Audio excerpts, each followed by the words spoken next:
guys and ghouls, and welcome to Fright Mic. I'm Liz. And I'm Sam. And today we're going to be continuing celebrating you moms out there. It sounds like we're on a radio show. I know. This is for all you moms out there. Cue the smooth jazz.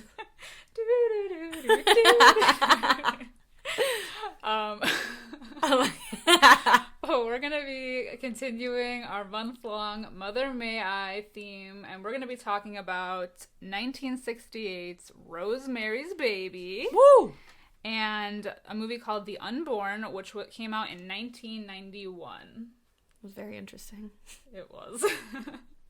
Alright, so first up is Rosemary's Baby. Like I said, it came out in 1968, and it currently has an 8 out of 10 on IMDb. And a 96% on Rotten Tomatoes. Dang. It's pretty high. So, pretty unlike high. the last movie, it's a lot more well-received. I definitely think it's more of a classic. I agree. And actually, the first time I watched it was for this podcast. And it was kind of one of those movies you kind of knew about it, didn't really need to see it. But I am glad that I watched it. And I'm not a stranger to saying this. I've said it on the podcast before. I really hate movies and music and things that come out of the 60s and 70s. I think it's like pretty, I don't know, I just don't like them. But this movie was really good. I was surprised by how much I liked it. Yeah, I had seen it before. It's been a while though. Like, I think the last time I watched it was probably a few years ago. But yeah, I really like it. I like the style of it. I think it's very, I don't know, it's very cool. It has its own little niche. Despite it being directed by Roman Polanski. Yeah. I mean, what can I say? He made a good movie. I can't deny it. He did. Yeah. He did. Yeah. But I actually, yeah, like you said, I think there's something like very cool about it. Mm-hmm.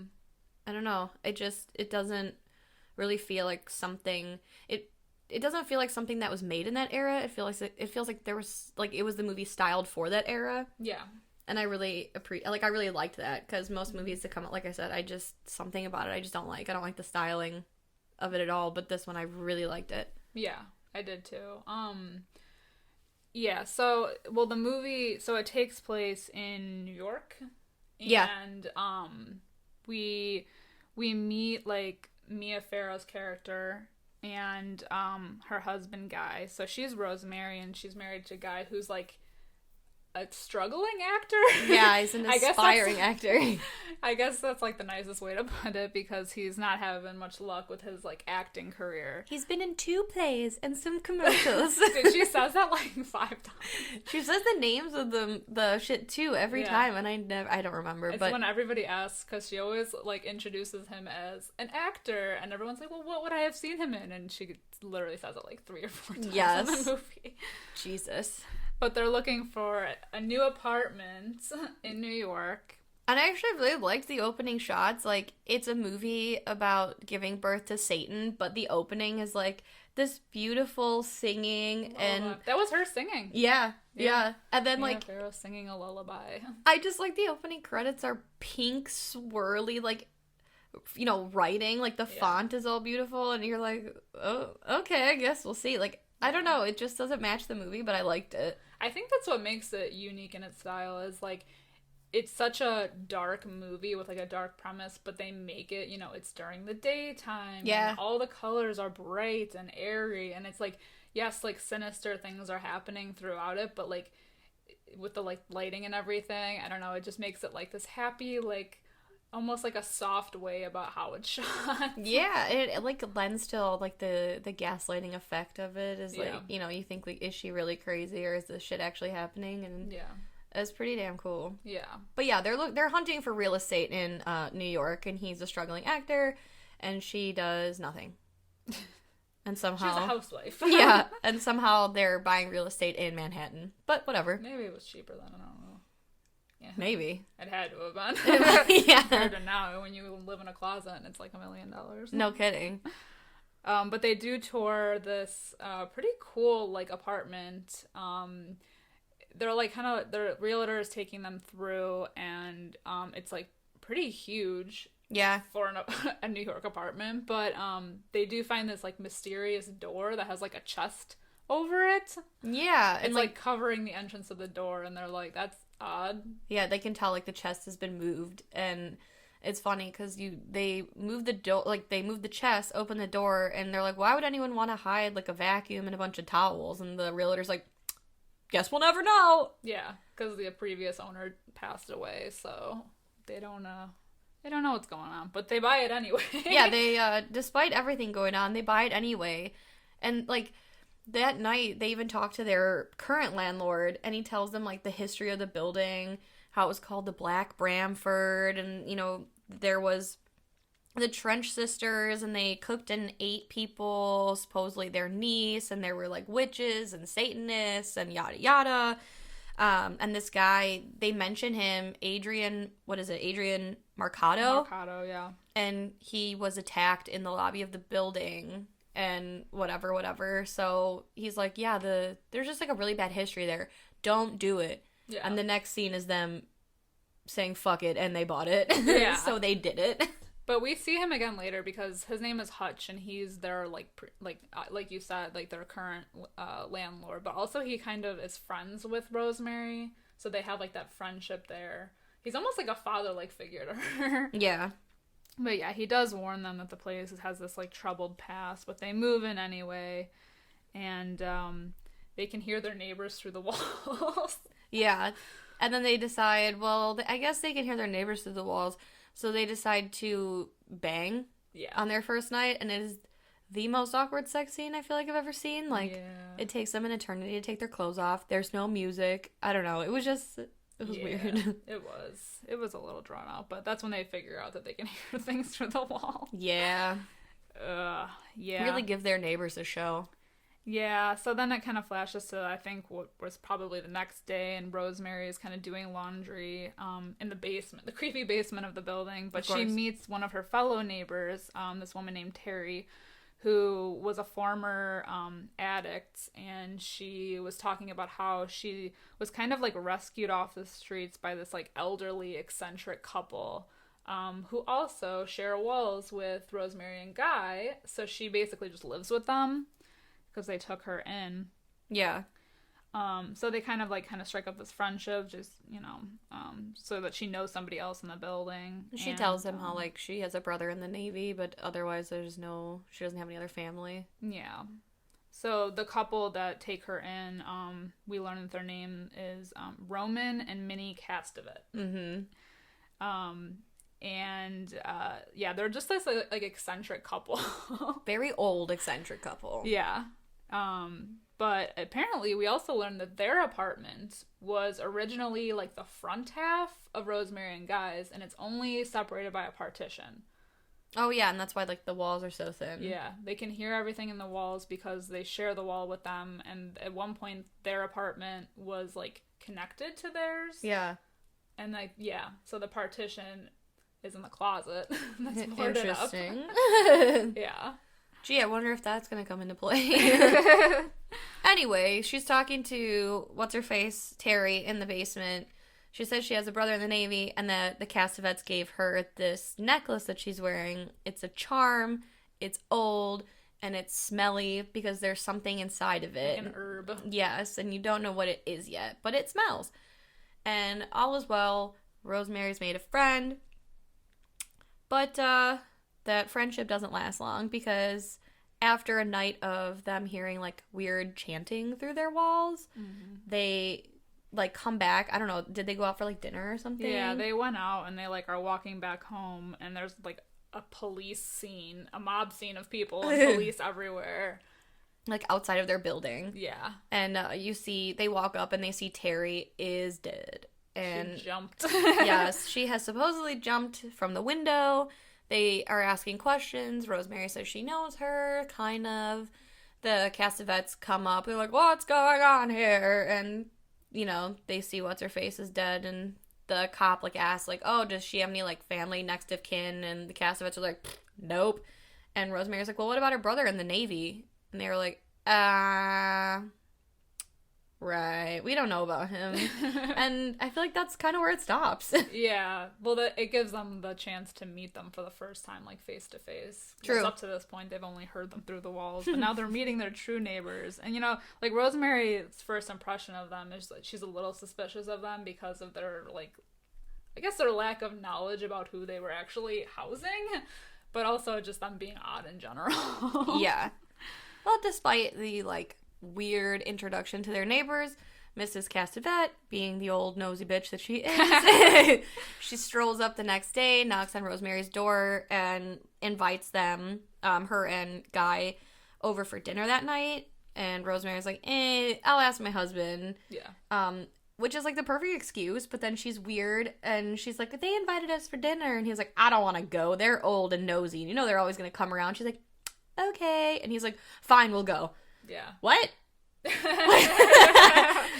Excuse me? It is a little odd. Yeah, so they go anyway. And they talk with Roman and Minnie. They kind of, like, I don't know, talk about weird shit. Like, Roman talks about traveling and, like, what Guy does for work. And he has a lot of opinions. He's very opinionated. Yes, which, I mean, yeah. But they go back home, and Rosemary, like, makes this, I don't know, like, kind of, like, offhanded comment, like, to her husband, almost like, oh, it's kind of weird that they don't have any pictures on their walls. And he's like, what are you talking about? What the fuck? And she's like, oh, well, didn't you notice that there were, like, hooks on the walls, but there were no photos to hang on them? And the one photo that they do have hanging, like, it doesn't belong there. And, you know, it's the 60s, so he's like, you're a crazy old lady, okay? And yeah, just whatever. Because it's like all women at that time are crazy. Exactly. Nobody believes them. He's like, whatever, ho. And and that's that. That's what he says. Yeah. Well, Guy does get invited back by Roman specifically, but this time Rosemary doesn't go. Yeah.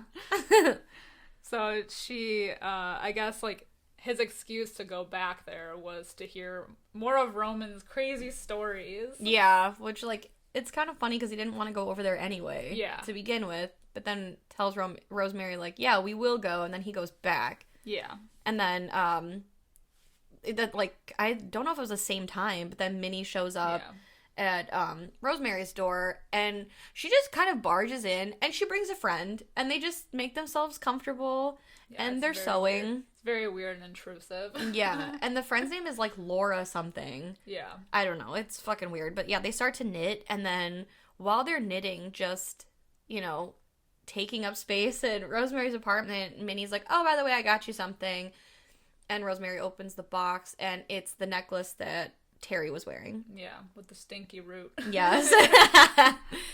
Yeah, she says it's, like, what is it, like 300 years old or something? Yeah, and she said it's like a good luck charm. Yeah. So Rosemary takes it, and then she stuffs it in the back of, like, a drawer. Yeah. Like, it smells disgusting, but yeah. Meanwhile, a guy gets a call about a new part that just opened up because one of his actor friends mysteriously it's a rival of him. Went blind. Yeah. Yeah, it's like his rival who ended up getting the part ended up going blind out of nowhere, and yeah, he's like, mysterious. Yeah, he's like, oh, well, yeah, of course I'll take it, but wow, what a way to get it. Yeah, and I think that at this point, it's, you know, it's a little bit further down the line, but Rosemary, she calls Hutch, and she's kind of talking to him about how Guy is so, like, preoccupied these days, and he's kind of being selfish because he's only really thinking about his acting career and everything going on, that he's acting just a little bit different. Yeah. Than how he usually is. Well, then, one night, he comes home, and he's like, wow, I've been a shit husband, haven't been around much, let's have a baby, cool? Okay, bye. Yeah, and she's like, yeah, of course. I don't know, it was it was so fucking weird. Yeah. Like, I know I haven't been around much, and I probably still won't be around, but, you know, to make it up to you, let's have a baby. Something, you know, that you'll have to take care of all the time, and I won't be around to help you with, so... Well, he even, like, has the calendar made up. He's like, I figured out all the dates yeah. that we can... Like, what the fuck? I would have been like, No, Yeah. you're crazy. What the no. And you know, like earlier in the movie, they had talked about how like, oh, we have all this space because one day we're gonna turn one of the rooms into a nursery. But like, just this all of a sudden like guy being like, yes, we need to do this right now. Right. It was like such a push. Yeah. Okay. So they have like a romantic dinner to like set the mood, and Minnie drops by and brings like a couple of bowls of chocolate mousse. Yeah, which she calls chocolate mouse. Yeah. I don't know. It's fucking weird. And I thought it was so funny. It's so relatable that like Rosemary hears him at the door and she was like, don't invite him in. Don't invite him in. For the love of God. So like, obviously he doesn't. And they continue with their dinner. They eat the chocolate mousse and Rosemary's like, tastes like shit. And he's like, no, it doesn't. She's like, yeah, it's a little chalky. And he's like, yeah, she says this has like a weird undertaste. Yes. And of course, like, because this is Guy Woodhouse we're talking about, he's like, you crazy woman, there's no undertaste. Eat your chocolate. But he almost gets a little like pissy. He's like, you're ungrateful. She brought this over and you're gonna eat it. Like, True. She's like, fine. And let me get this straight. Guy is like a dick from like the beginning of the movie. Yeah, from the jump. So this is like, I feel like this is almost normal behavior for him, but it's like a little amped up. Right. So, something like there's like a distraction or something, and while Guy's over there doing whatever, she takes all the chocolate pudding and like dumps it in her napkin, and she's like, delicious, aren't you proud? So she doesn't eat it, and he's like, yeah, good job. And she kind of like tries to hide the fact that she didn't eat it. Like, she's like shaking the napkin off in the trash, and while she's doing that, she notices like she starts to feel like dizzy. Yeah. And then you immediately know, like, you're like, what did you put in that pudding? Yeah, because then she ends up fainting. And this is where the movie like gets weird. Yeah, because it gets real weird. It's controversial. Yeah, it's kind of like rape and necrophilia and definitely like, demonic. Yes. It's like an acid trip. Like, Rosemary starts to have all these visions, like Guy's undressing her, and then she's on a boat and she's naked, then she's with like the Kennedys. Yeah. And then there's like a bed with him. I mean, like, it's like a whole big thing. Like, you see, like, there's a lot of like religious imagery, and there's like a note about how Hutch can't come on the boat because he's not Catholic or something like that. And then there's like a mattress, and she's laying naked on the mattress, and then all of a sudden there's like a figure of, which is implied to be the devil. Yes. And it has like the claws and everything, and like yeah. All of a sudden there's like all of her, like, her neighbors are there, like the Castevets and probably other members of their building or the cult or whatever, and they're all, are they naked? Yeah, like everyone's naked. Yeah. They're all like naked and surrounding the bed. Yes. And like Guy is there, and he says like, oh, her eyes are open, she can see us, and like Minnie's like, oh no, she ate the chocolate mouse, you know, she'll be fine, she has no idea what's going on. But I think like if she'd probably eaten the whole thing, she would have been like out cold. Yeah. But I think she is still kind of like lucid a little bit. Mm-hmm. But yeah, like they start smearing blood on her in weird patterns, and then she wakes up. Yeah. I don't know, it's like super weird. Yeah. So it's implied that the devil raped her. Yeah. And everyone watched. So that was a fun evening. Which I can't even imagine how like disturbing that scene would have been. I mean, it's disturbing to watch now, let alone like when this came out.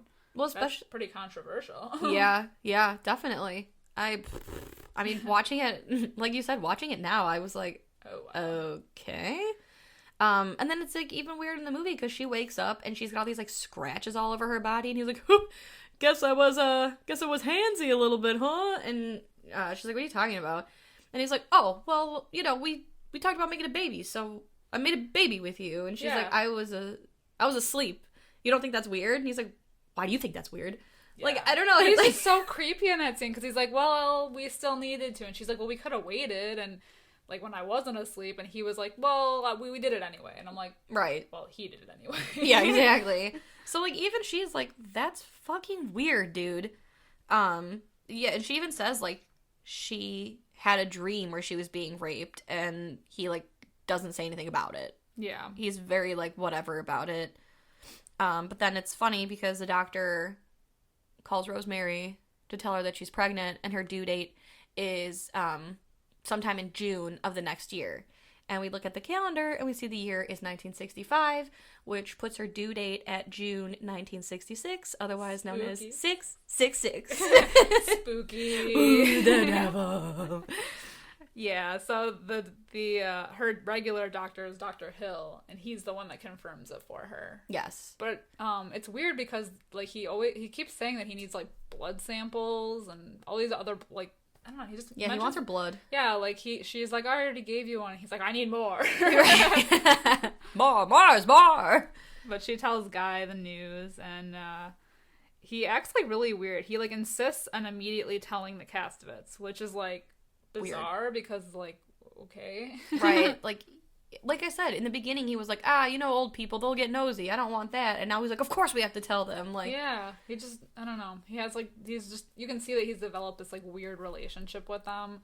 But, so he goes and gets them, and immediately they come barging into the apartment again. Of course. And they keep pushing this, like, doctor, this famous doctor, the best of any other doctor in the city, and they push, him onto Rosemary. Yes, Dr. Saperstein. Yeah, like, you have to go to this doctor, and, despite her having a doctor already, she's like naive. Yeah, like, she's like, okay. Anyway, but, like, she agrees to go to this world famous doctor. And, like, it gets even weirder because then she goes to see Dr. Saperstein, and he's like, just like I know, good mini impersonation. Thanks. He's like, oh, you're taking vitamins? Don't do that.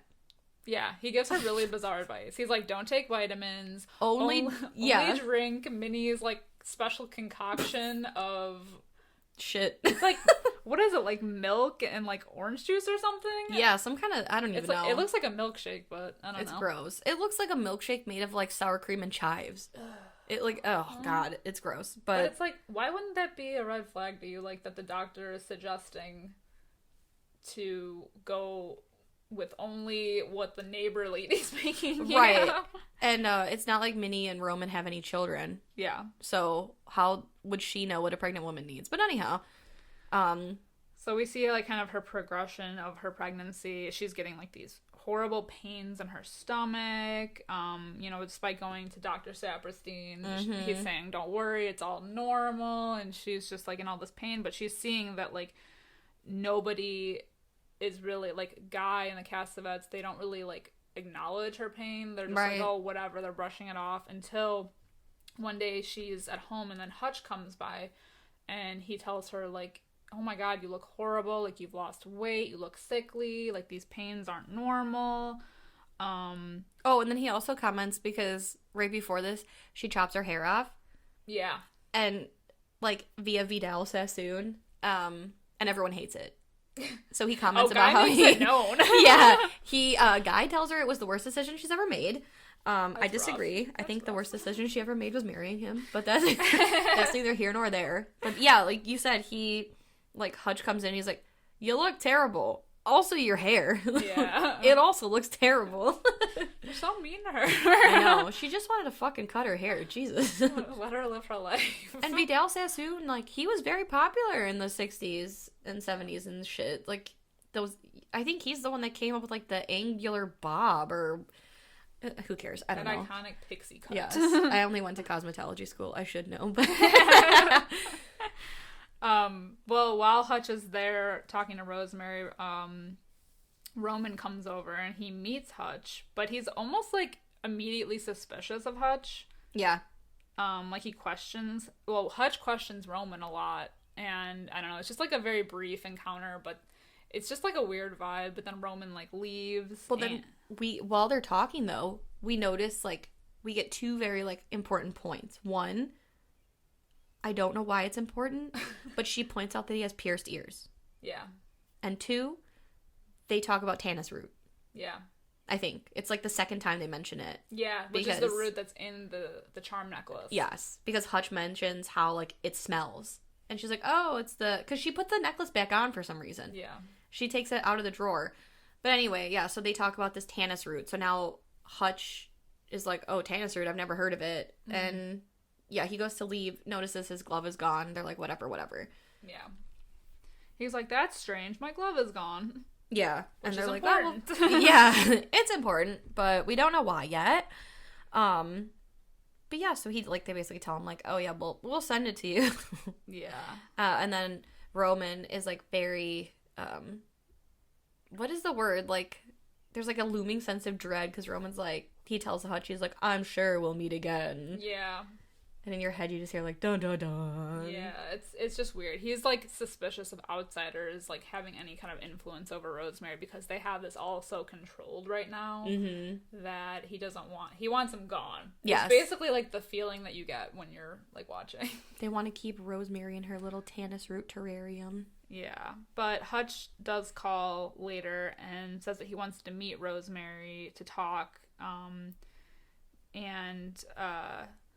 so, like, the next day she's going to meet him. He wouldn't talk about it with her over the phone, but she goes to meet him, and he never shows up. So she gets worried, and she calls, who's the lady that she calls? It's, like, somebody, is it his daughter? It might be his daughter. It's one of his family members. And they basically just kind of drop the news that Hutch fell into a coma. Yeah, like out of nowhere. Out of nowhere, yeah.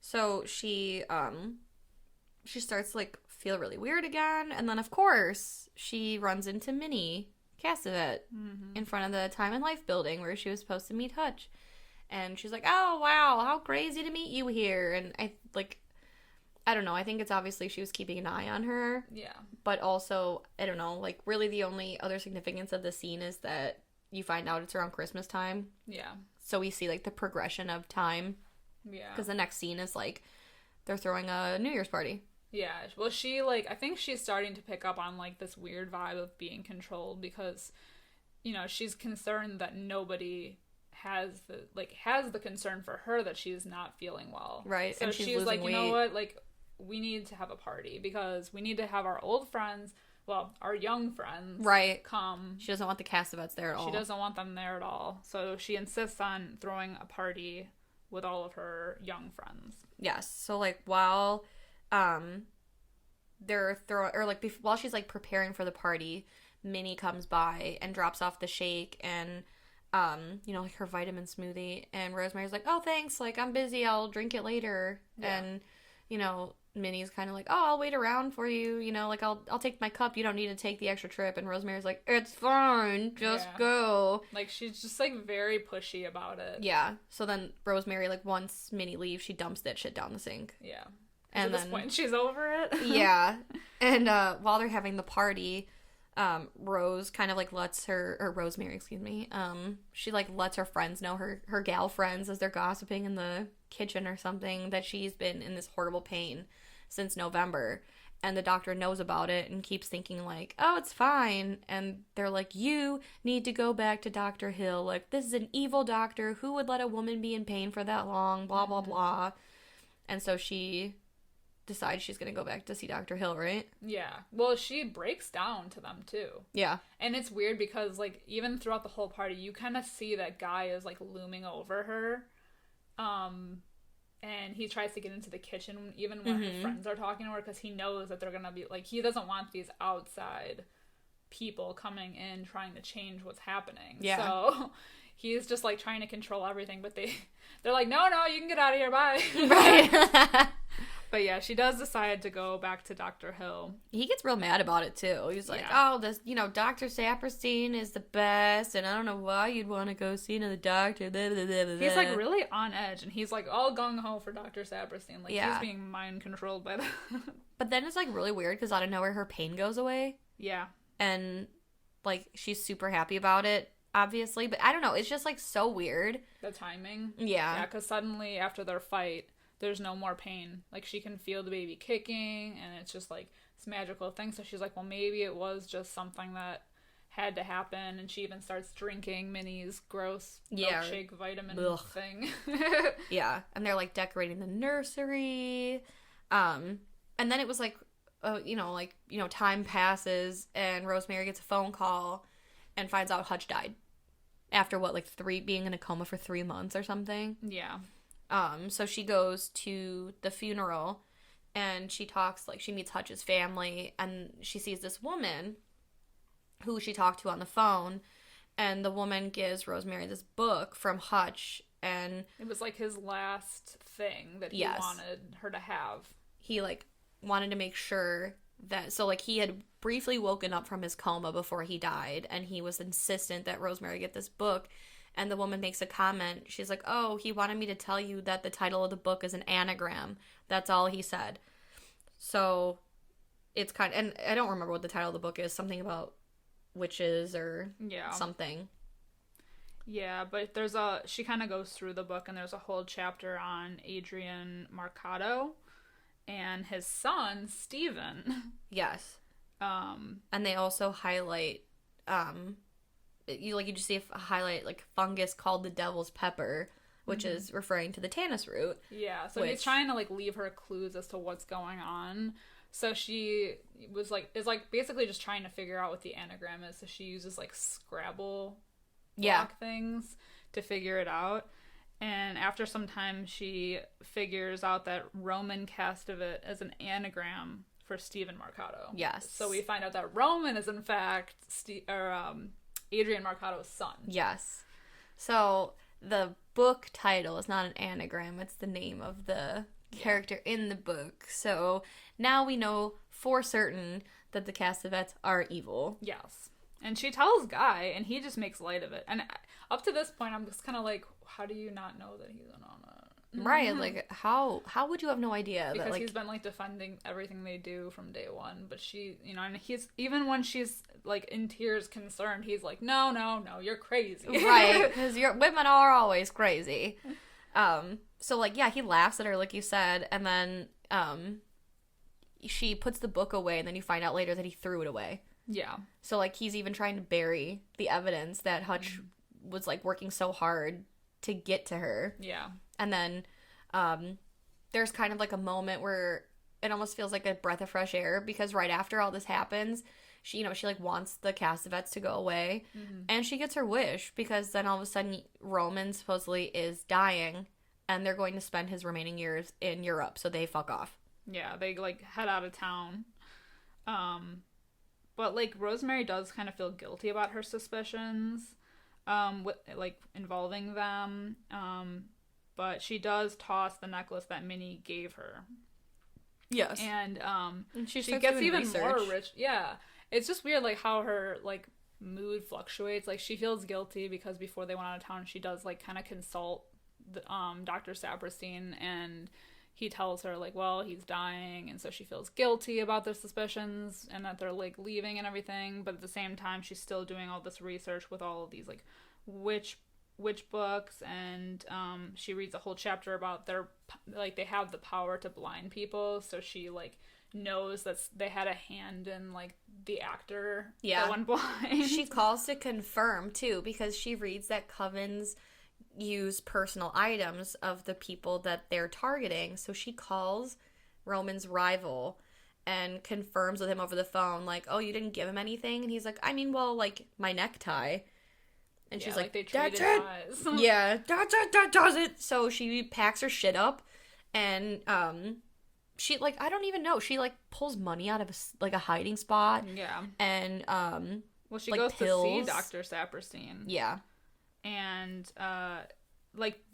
she's in the waiting room, and the nurse talks about how Dr. Saperstein's she says that Rosemary smells very nice because she's not wearing the root anymore. She has a perfume on, and she's usually it smells disgusting in here, this gross smell that Dr. Saperstein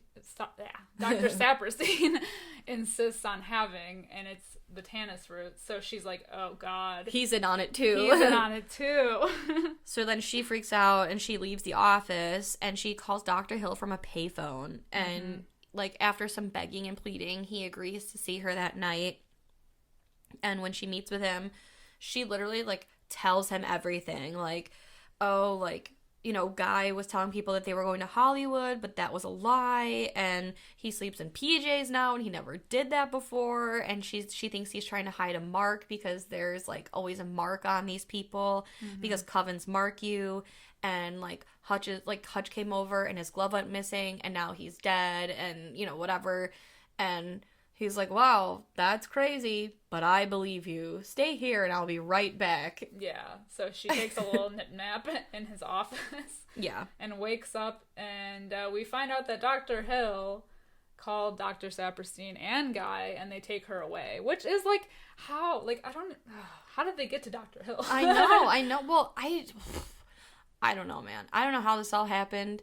But, like... Is it the women hysteria thing again? It probably is. But, like, it's just sad that she told him everything. And, like, she even says, like, I think Guy made a deal with them and they want my baby. Yeah. And he's like, wow, that's crazy. I believe you. Yeah. And I'm concerned for you and your baby's safety. And then he goes to get the people that she fucking told, like, that are evil. Like, so does that mean he was in on it with them? I don't know. Or but he doesn't try to stop them from taking her. It's like either that he was in on it the whole time, which is weird because that was her doctor before this even happened. Or they bamboozled him. Or he just thinks she's hysterical and crazy and called them anyway. Right. I don't know. I have no idea. We had faith in you, Dr. Hill. Fucking letdown. Well, they're taking her away, and she drops her purse and has everything fall out just to kind of distract them so that she can run away. And, like, she locks herself in the apartment. I just like the shot of her running away when she's locking herself in the apartment. It's so, like, they played this, like, wacky music to, like, lend to the, like, hysteria of the scene. And I just like that the music is like... Yeah. That's what's happening in her brain right now. Yes. I don't know why. It reminded me of, like, Mulholland Drive. I feel like they play some sort of, like, wacky music like that. And also, like, the Castevets remind me of those old people that she meets. Like, when Betty gets off the plane, she was like, I'm gonna be a Hollywood star. And they're like, take care, kid. And then they laugh at her. Yeah. I don't know. They remind me of that. But anyway. So, yeah, like you said, she locks herself in her apartment. And, like... That they get in. Yeah, like, she locks them out. And then it's just this fucking weird scene of, like, you see, like, a few people walking behind her. Yeah. And then all of a sudden everybody's in the apartment. Yeah, they drug her. She goes into labor. She kind of, like, wakes up from this, like, stupor.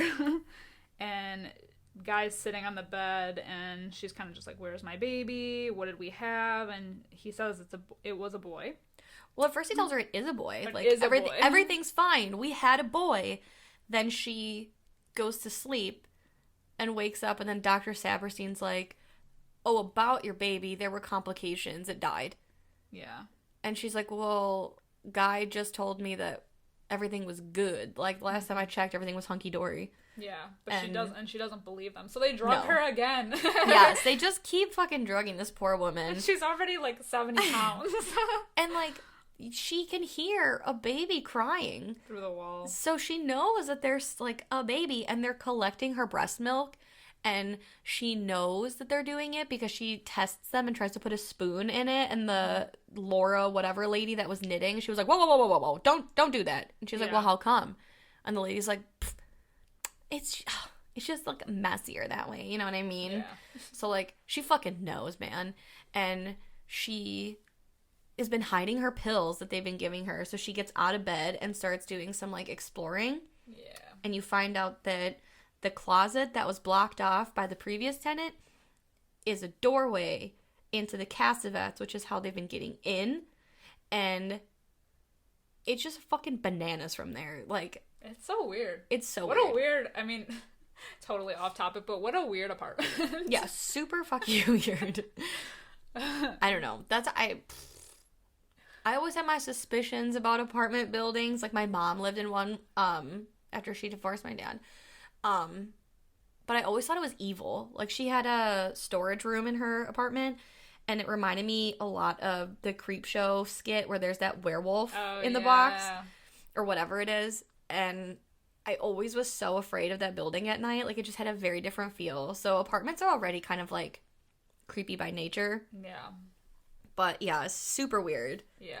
And especially because that was, like, they said in the beginning, that was, like, originally the front half. So this, like, whole thing was a house. Yes. And I feel like they've been using it to put people in there to control. Yeah. And that's why the chest was there. Yes. Keep them out. But she walks into the cast vet's apartment, and they're having a little party. It's a baby party. It's a baby shower. And every member of the coven is there. And there's this badass, like, bassinet thing. And it's, like, completely shrouded in black. And there's an upside-down cross yes. above it. Oh my god, it's so dope.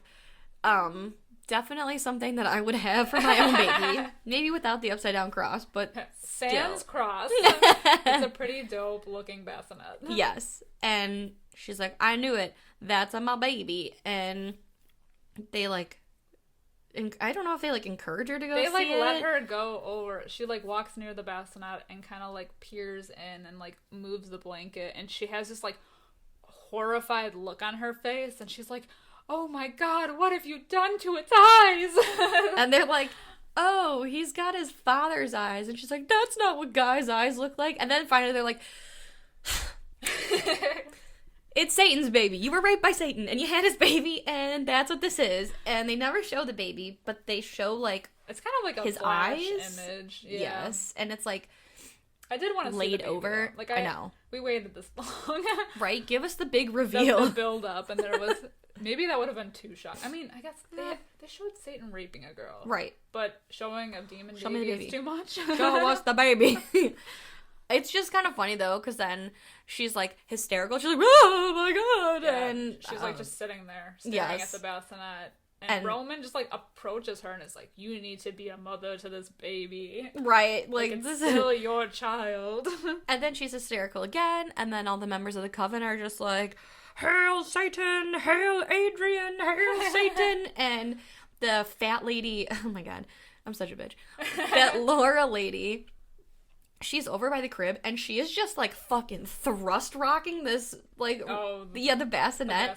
She is rocking it so hard you'd think it was at a Motley Crue concert. I've never seen like, shaken baby syndrome to the max. Yeah. And she's like, you're shaking it too hard. And basically this, like, fucking Laura bitch is like, back off, you don't know what you're doing. And then, I think, isn't it Adrian? Because the cast of vets are there all of a sudden. Yeah. And Adrian's like, that's its mother.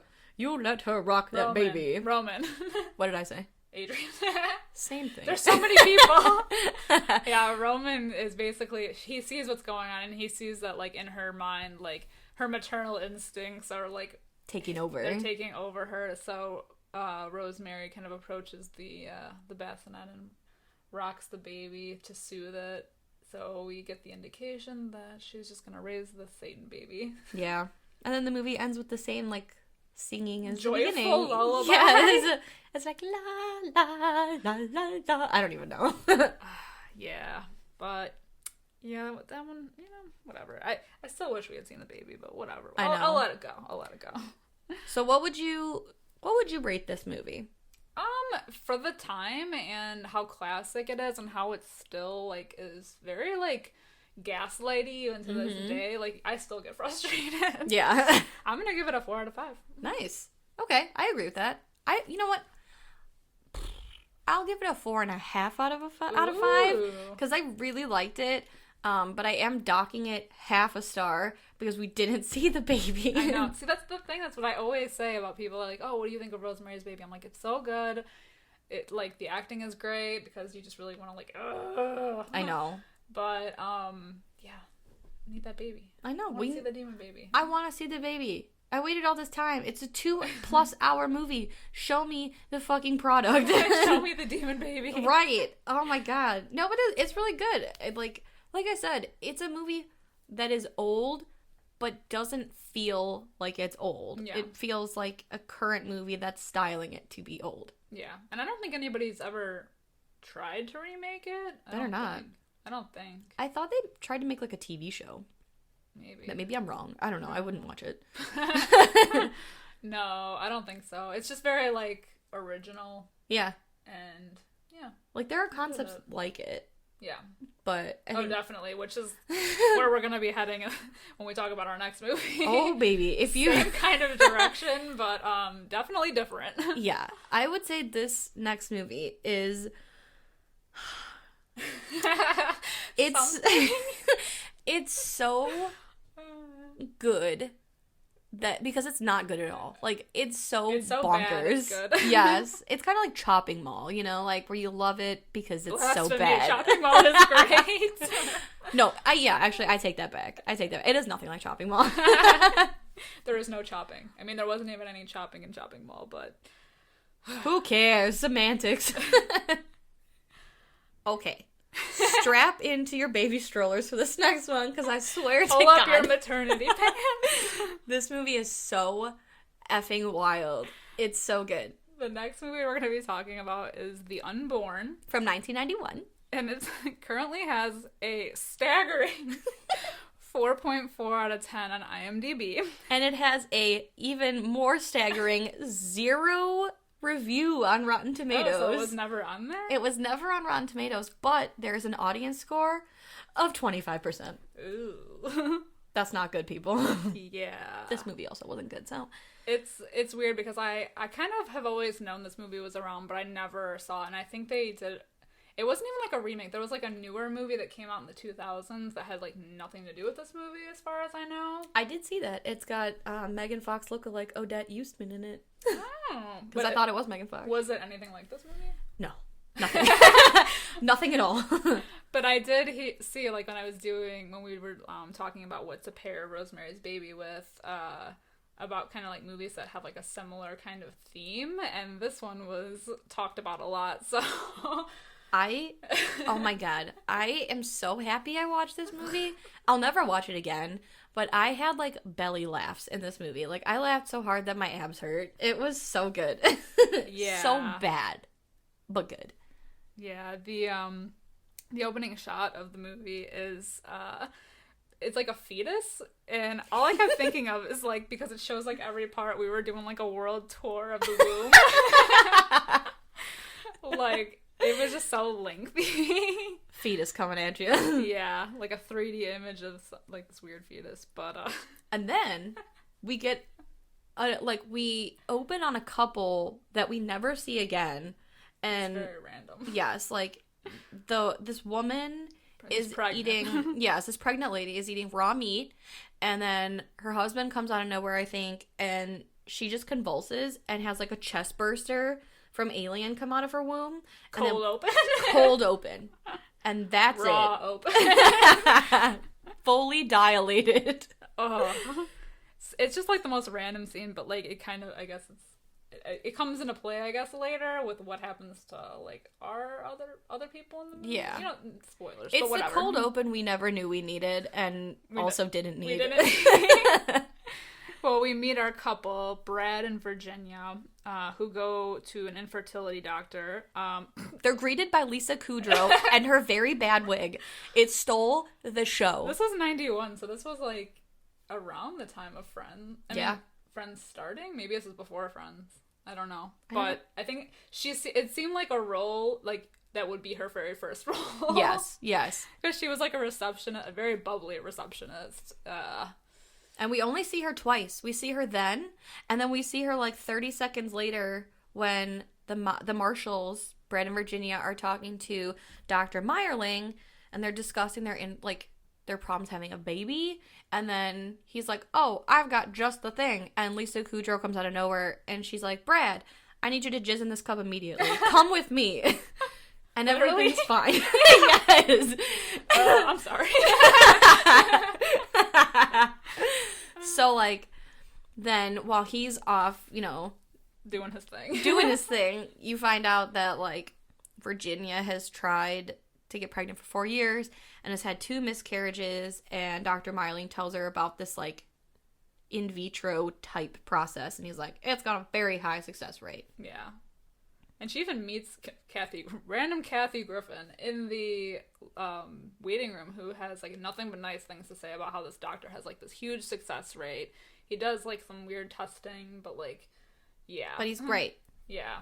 And Kathy Griffin, she's not pregnant, but her girlfriend is. Mm-hmm. So then... And they run a kooky Lamaze class? Yes, which, oh boy, do we get to go to that Lamaze class, and it is the best.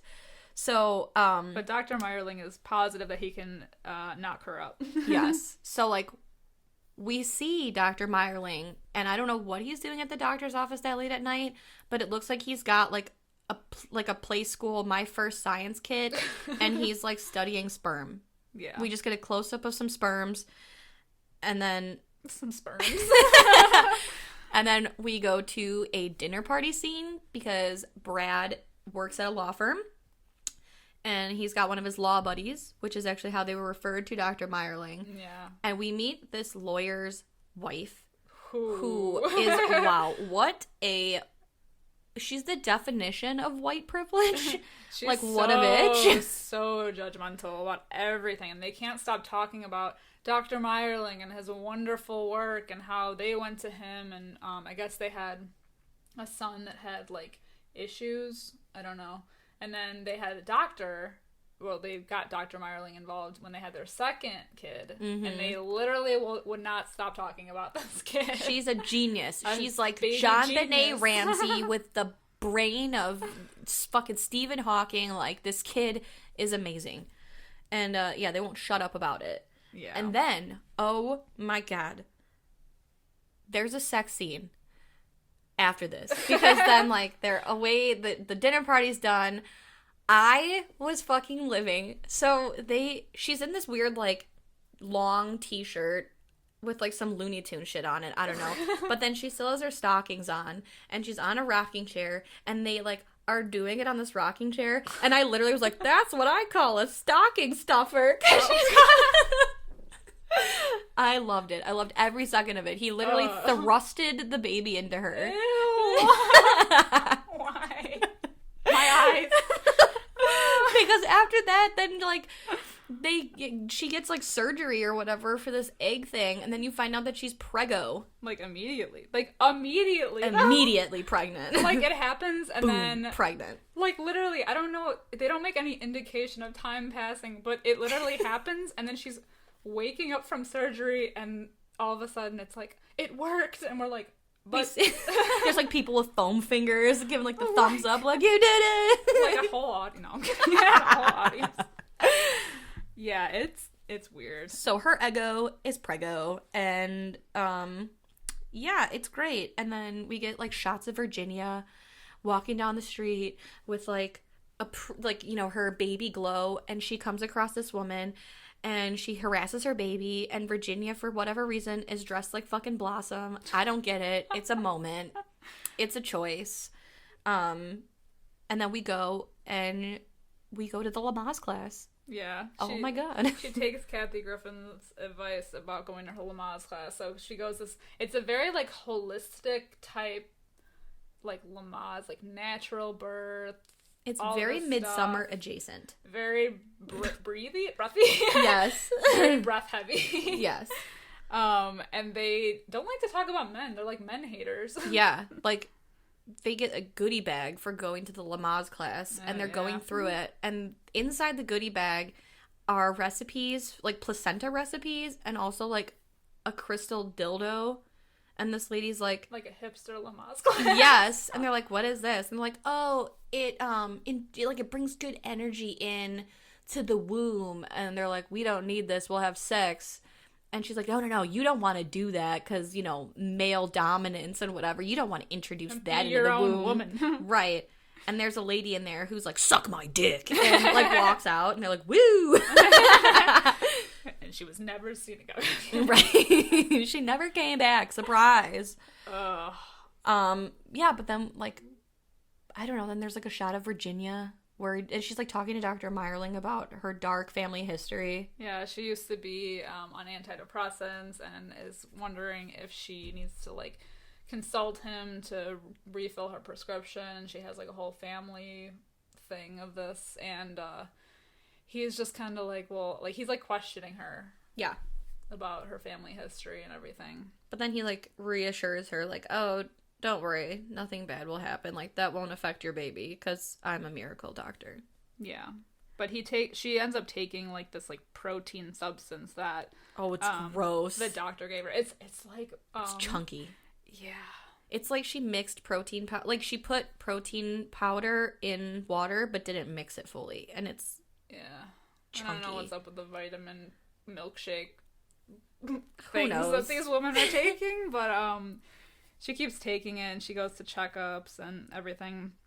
And then I guess it's the guy. Is it the guy from the beginning, the judgy couple? Yeah, because we find out that Virginia is a children's book author.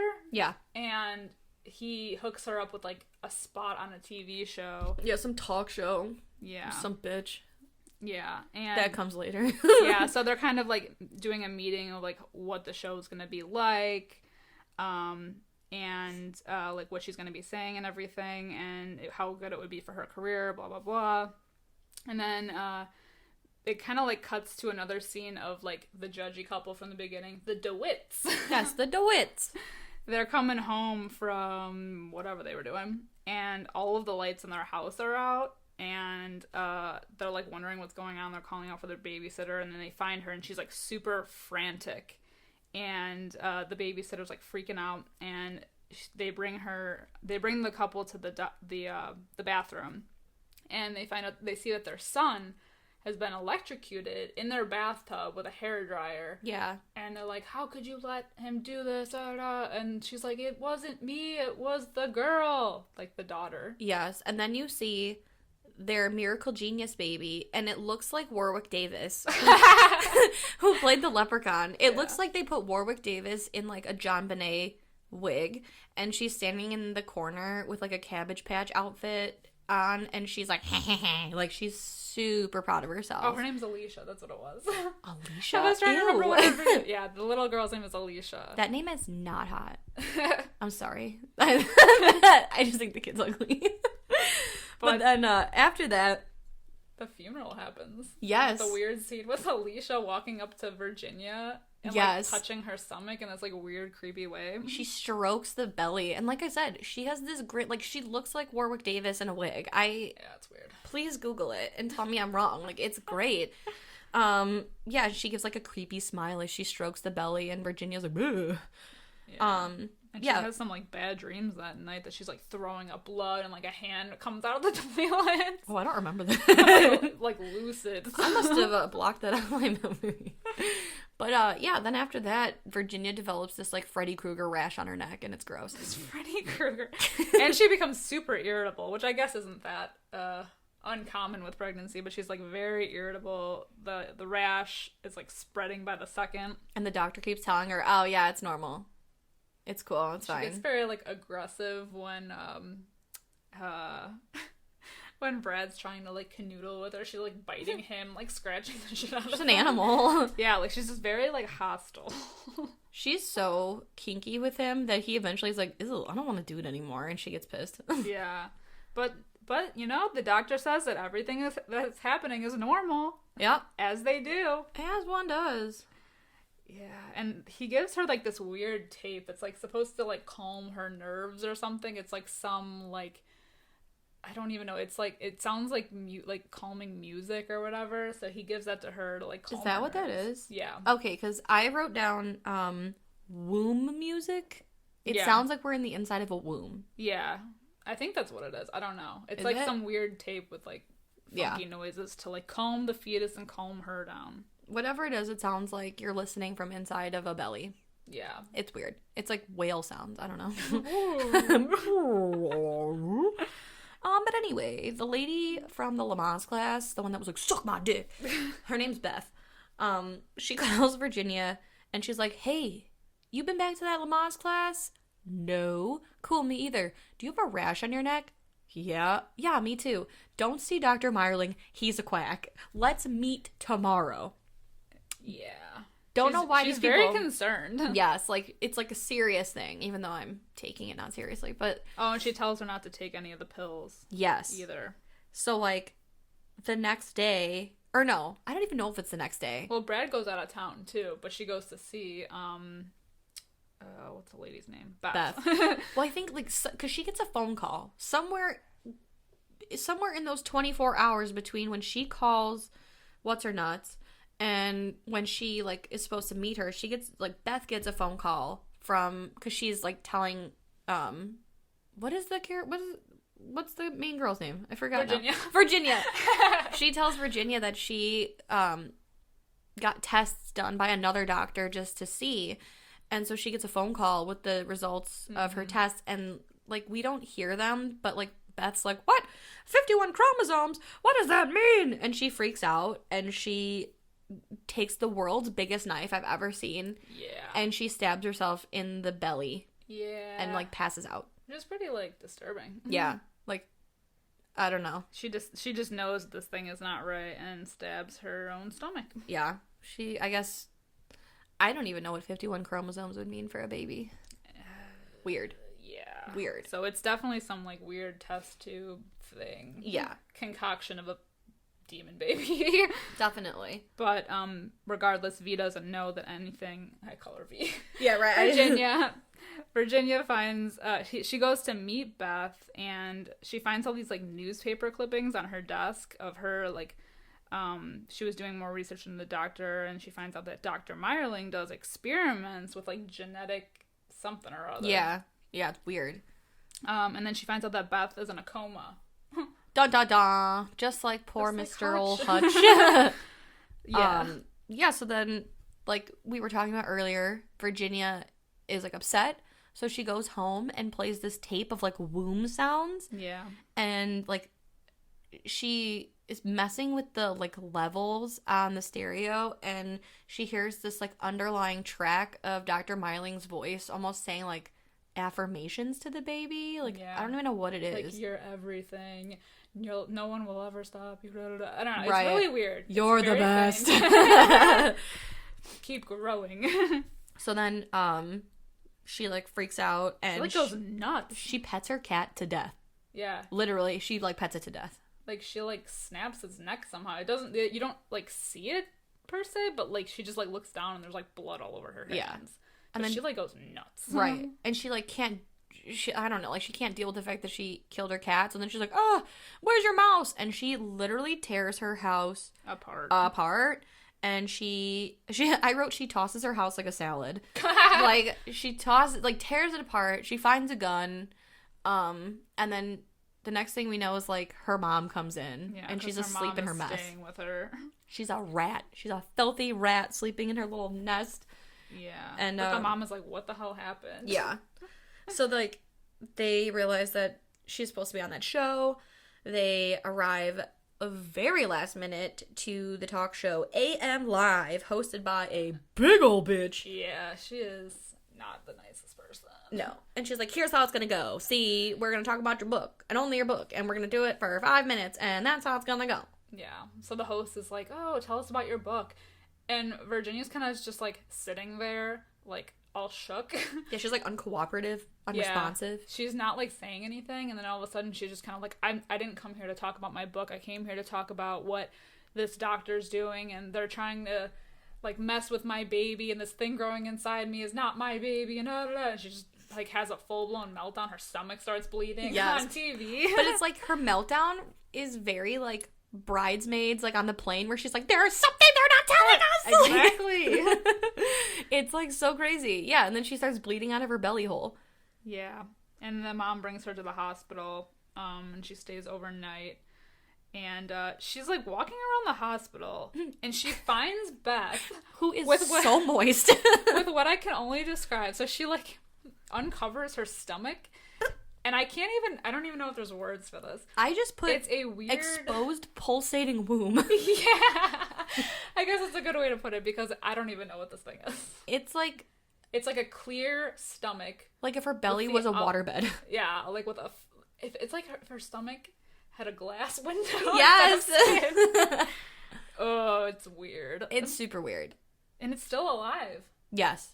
I think that's why Beth is so, like... It's very alienish. Like, Beth is moist. Like, she is wet. Yes, I know, I'm sorry. But, like, she is covered in sweat. And I think they're probably just using her body as an incubator for this, like, superhuman baby or something. It's so alienish. Yes. It's so chest burster.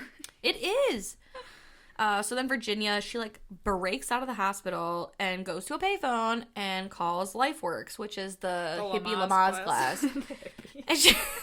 and she leaves a message, and like it's kind of cool though. Like this is like, I don't know, like the one cool thing from this movie. Like she's leaving a message, and first we just see like Virginia leaving the message, and then we cut to the other end where like the Kathy Griffin and where like the message is being recorded, and Kathy Griffin and her girlfriend, who like is very like Pat Benatar adjacent, she's like chasing, like, and she's the pregnant one, she's like chasing her around like, I'll fucking kill you. She went nuts. She's like I think she says like, I can't love both of you. She like went completely bonkers. Yes. And it's like trying to kill Kathy Griffin, which meanwhile Kathy Griffin's trying to get to the phone. Get to the phone. It was like the Wolf of Wall Street. When he's trying to get to his car. I was gonna say that. Yeah. But she like manages to get the phone off the receiver just in time to be like, help me! And then then she gets it. Yeah. And then like the cops show up because I'm sure Virginia called him and was like, yo, I heard some not nice things going on over there. You might want to check it out. Yeah. And she goes there. She goes to the scene. Yeah. And then she sees like, she shows up like just as the cops are taking the crazy girlfriend lady away. I think her name's Gloria. Yeah. Well, the cop ends up taking Virginia home. And at this point, she's just, like, talking about how the baby's, like, destroying her body and how she needs to get rid of it. She's also, like, smoking and drinking. Yeah. Like, the mom is just like, what is going on? Like, her mom is just still so confused. Virginia, like, comes in, pours, like, a 10-liter glass of scotch and, like, smokes 4 cigarettes at once and is like, let's abort it. But she, like, saying that she like doesn't know if she can go through with an abortion, but she ends up meeting this like, well, no, because she tries to get the abortion, yes, and they won't do it because she's like way too far she's in along. her 3rd trimester, and she's like, you need to do it, and they're like, no, but they she were like, ma'am, this, like, shady character in the abortion clinic hallway who's like, just like, you give me $500, I'll get you an abortion. Right. Hey, I know a guy. You give me $500, I'll get that baby out of you. So the sensible person that she is, she gets the back alley abortion. She gets a back alley abortion from this guy. Oh my God. And his like this mad scientist friend of his. Yes, it's fucking. They like wild. knock her out with like chloroform and a towel. Lie still, you won't feel a thing. Oh my God, it's crazy. It's so seedy. It's, like, amazing. Like, it this whole movie is a movie that I didn't need and didn't know I needed also, you know? But then she goes home, Brad comes home, and is angry about this whole abortion thing, because she tells him, like, oh, I had to get rid of it, and he's like, we've tried for so long, like, how could you do this? And then you find out that the husband, Brad, was also in on it, and knew that Dr. Meyerling was doing some crazy shit with the baby. So it's like, you know, you can't trust these men. The doctor modified his sperm. Genetic super sperm. But, and Brad does, like, a total 180 on her. I feel like this is, like, the point, like, his character, like, they were so loving toward each other, and he was so, like, chill and everything, and, like, caring, but he's just, like, ugh! Like, he just does a total of 180 and is just, like, so angry. He mom shames her. He's like, what kind of mother would you have been? Like, and then he storms out. Yeah, he storms out. World-class dick. Yeah. So then, this is my favorite part of the movie. Because after that, then she hears, like, a baby crying, and she follows the sound to, like, a literal back alley. And, where it happened. Yes, and she crawls through the fence, and this, I rewatched it 4 times. I rewound this 4 times. It's the creepiest part of the movie, I think. And also the most, like, it has nothing to do with anything. She is standing there, and from, like, farther away, this thing comes at her, and you find out it is a midget, that is using a skateboard like a surfboard. I thought it was like a half man. No, it's like a midget. And he's like rolling towards her slowly. Yes, he like swims up to her and he hops up off the skateboard and he looks her up and down with his mouth open. And creepy laugh. Yes, he's like, Arr! And he like nods and then gets back on the board. Yeah, just rolls away. It looked like something out of Rob Zombie's 31. Like, I had no idea what, like, and he never shows up again. Yeah, but she's going through the dumpster where the baby cries are, so... She finds a dumpster baby. I guess this dumpster baby was the one that they tore out of her? I guess. I don't know. It's weird. It's just weird. But Brad returns home, and he walks over to the nursery, and he sees, like, the back of, like, the rocking chair and that Virginia's sitting in, and he, like, looks over and sees that she's breastfeeding this, like, deformed demon baby. Yeah, it's ugly. Yeah. It's, like, real ugly. It's funky looking. Yeah. And it's, like, I don't know, because it looks like... I can't even say it out loud. We'll just say it looks like a demon baby. Yeah. It looks not right. It's a lot smaller. You can tell it's a baby doll. Yeah. Or some kind of, like, animatronic baby doll, but, like, it's really weird, really small and shrivelly looking. And the baby, like, Brad gets closer, and the baby, like, chucks a spear into Brad's eye. Yes.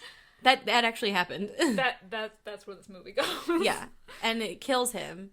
And then the baby, like, disappears, like, scurries off. And so then Virginia and her mom, they're like, that's it. And they get in the car and they drive to Dr. Meyerling's office, and she literally, like, takes a gun out and, like, waggles it in his face, and she's like, come on, show me the babies, what did you do to me? And they go into this, like, laboratory full of things that look like monkey ball babies. Like, have you ever played the game Monkey Ball? How he's in that, like, glass It reminded ball? me of The Matrix. How everyone's in, like, a little sack. Ew. Yeah, like, they're like almost like goldfish bowls of fetuses, like, giant ones. But, like, they're all in, like, these, like, containers, and they're all, like, these super babies. It's super so gross. demon babies. Well... So she goes, like, crazy, and she starts shooting at them to kill them, because she's like, no monster like this should be walking the earth. And she kills Dr. Meyerling. And then the lab catches fire. Burning all the evidence. And then she just walks away, and then her and her mom are driving in a car, and they're having a nice conversation about something that I didn't pay full attention to. Yeah, it don't matter. Yeah, it doesn't matter. It's not important. What is important is that somehow the baby has now wound up by the gas and brake pedals. Yeah, because her mom is driving the car, and all of a sudden, demon baby comes from under the driver's seat, and it's, like, biting at her ankle. She's like, oh my god, it's so good. She, like, swerves and flips the car over in, like, a panic.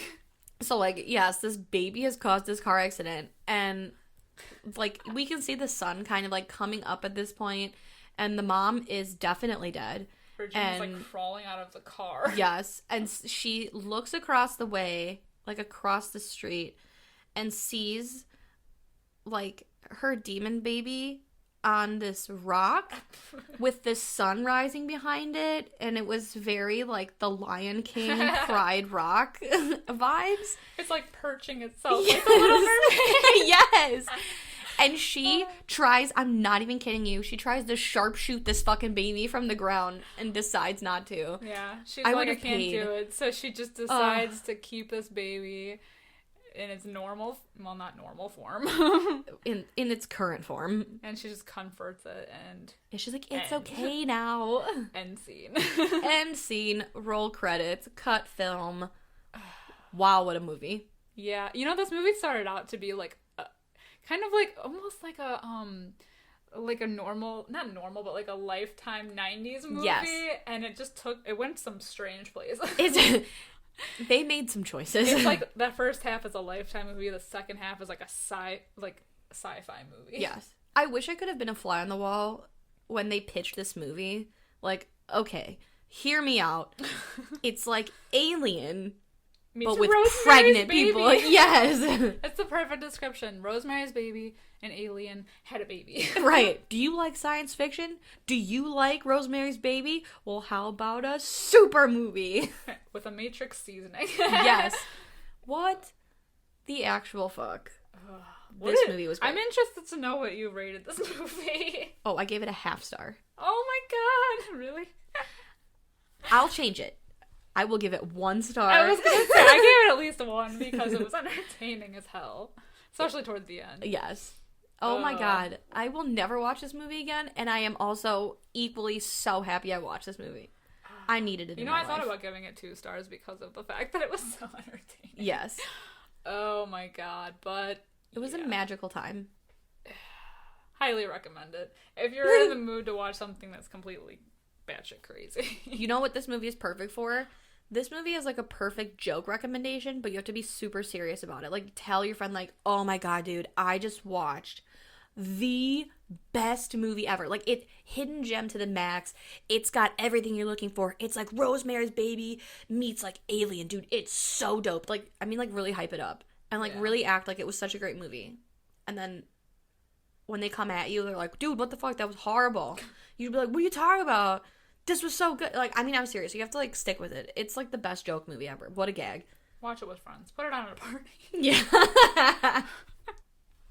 Well, that's going to wrap this super long episode up for us this week. Thanks for sticking with us if you're still here. I feel like we have been fully birthed. We've come out the other side. We had a good time. We've grown old. We have grown. Please tell us what you think about these movies. Please go give The Unborn a watch. And let us know what you think about it, because I have to know what other people think about this movie. Yes, we are going to get it a 2020 Oscar nom. Oh, it must have been snubbed. Or at least a remake. Right. Oh my god. I cannot wait. A Blumhouse remake. Oh my god. So yes, please. We are on Facebook, we are on Twitter, we are on Instagram. Hit us up on all 3 or wherever you like to spend most of your time these days. We've got nothing else going on. And then make sure to join us next Wednesday. We're going to keep the ball rolling for our Mother May I theme. We're talking about more crazy moms, more, mom happenings. I'm not going to give away what the episode is. You just have to tune in. Follow us on Instagram. I announce it. Yes. Big reveal. It's a gender reveal. But until next time, I'm Sam. I'm Liz. Rest in peace.